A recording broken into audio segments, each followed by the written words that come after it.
Hai, Assalamualaikum Sobat Nufi. Baik, pada hari ini saya akan menjelaskan terkait perbedaan pemeriksaan gula darah puasa 2 jam PP dan HbA1c.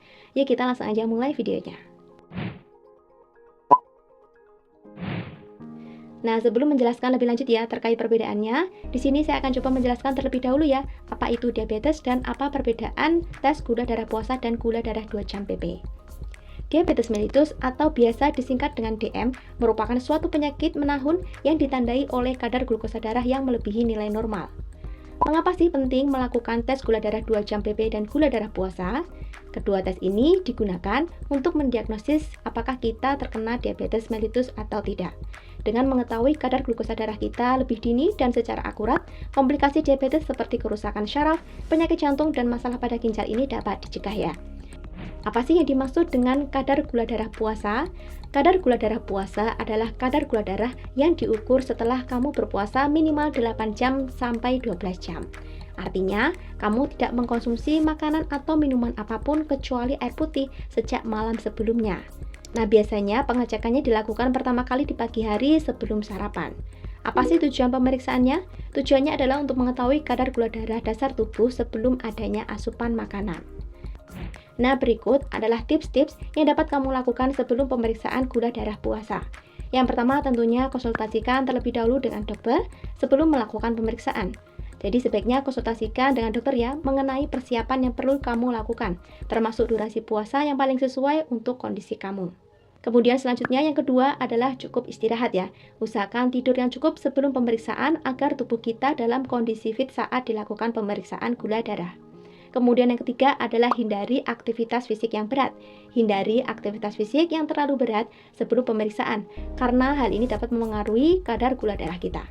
Dan penting untuk diingat juga bahwa selama puasa, kamu tetap boleh minum air putih secukupnya ya.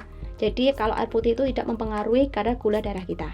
Kemudian selanjutnya adalah obat-obatan. Jika kamu sudah mengkonsumsi obat-obatan tertentu, konsultasikan dengan dokter apakah perlu dihentikan sementara sebelum pemeriksaan. Pemeriksaan gula darah bisa diambil dari plasma vena dan darah kapiler. Apa sih perbedaannya?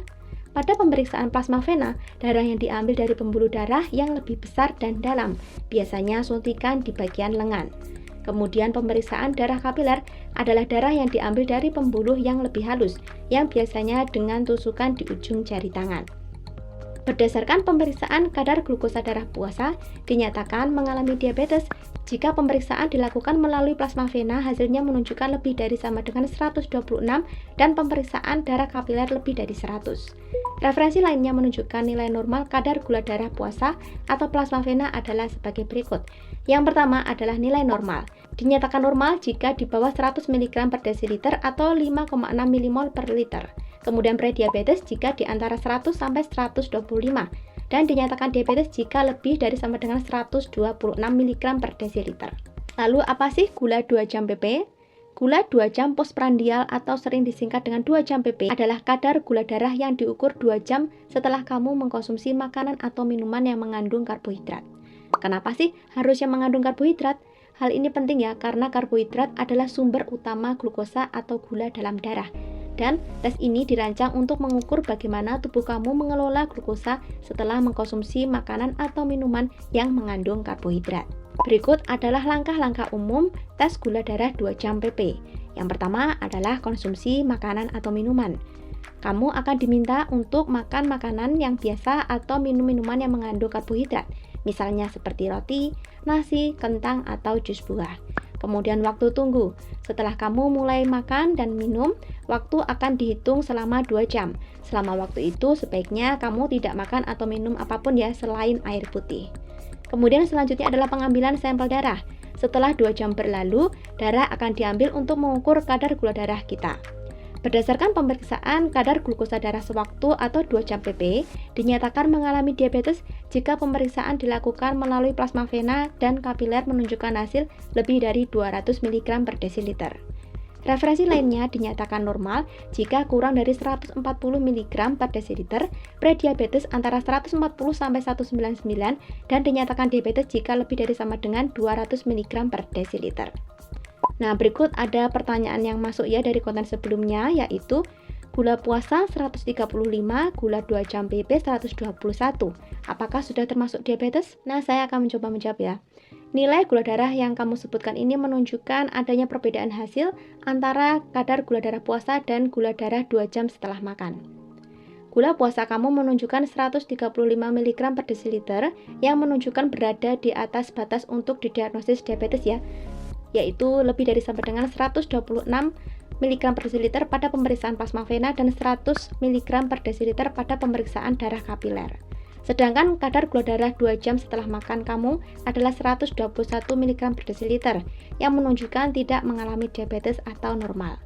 Nah, meskipun gula darah 2 jam setelah makan kamu ini berada dalam batas normal, gula darah puasa kamu menunjukkan nilai yang cukup tinggi untuk didiagnosis sebagai diabetes. Namun, diagnosis diabetes ini tidak hanya didasarkan pada satu tes saja ya. Untuk mendiagnosis diabetes, biasanya diperlukan setidaknya 2 tes gula darah yang menunjukkan hasil di atas ambang batas diabetes pada waktu atau hari yang berbeda. Dan jika hasilnya ternyata tidak konsisten, maka perlu dilakukan tes tambahan seperti tes HbA1c untuk konfirmasi lebih lanjut. Apa sih tes HbA1c ini? Tes HbA1c adalah tes darah yang mengukur rata-rata kadar gula darah atau glukosa dalam darah kamu selama 2-3 bulan terakhir. HbA1c atau hemoglobin A1c adalah hemoglobin yang terikat dengan glukosa. Tes ini memberikan gambaran yang lebih lengkap tentang bagaimana kadar gula darah kamu terkontrol dari waktu ke waktu. Berbeda dengan tes gula darah biasa ya, yang hanya menunjukkan kadar gula darah pada saat tes dilakukan. Berikut adalah interpretasi hasil tes HbA1c. Yang pertama yaitu dinyatakan normal jika di bawah 5,7% dan dinyatakan prediabetes jika di antara 5,7 sampai 6,4 dan dinyatakan diabetes jika lebih dari 6,4. Jika hasil tes HbA1c kamu adalah 6,5% atau lebih tinggi pada 2 kesempatan yang berbeda atau hari yang berbeda, hal ini dapat digunakan untuk mendiagnosis diabetes. Jika hasilnya berada di antara 5,7 dan 6,4, hal ini menunjukkan kondisi prediabetes, yang berarti kamu beresiko tinggi terkena diabetes tipe 2 atau diabetes mellitus di masa depan. Kemudian untuk orang yang hasil HbA1c di bawah 5,7, hal ini menunjukkan kadar gula darah kita yaitu dianggap normal. Mengapa sih tes HbA1c ini penting? Yang pertama yaitu lebih stabil, berbeda dengan tes gula darah harian yang bisa dipengaruhi oleh apa yang kamu makan atau aktivitas pada hari itu. Tes HbA1c tidak terpengaruhi oleh fluktuasi jangka pendek. Tes HbA1c ini sangat berguna untuk memantau aktivitas pengobatan diabetes dalam jangka panjang dan menentukan apakah kamu perlu perubahan dalam manajemen diabetes. Tes HbA1c biasanya dilakukan oleh dokter sebagai bagian dari evaluasi rutin bagi individu yang beresiko terkena diabetes atau yang sudah didiagnosis dengan diabetes untuk memastikan kontrol gula darah yang baik. Nah, semoga konten pada hari ini bermanfaat ya. Jika ada yang ditanyakan atau ada kritik dan saran bisa kamu tulis di kolom komentar. Oke, kita berjumpa di video selanjutnya ya. Wassalamualaikum warahmatullahi wabarakatuh.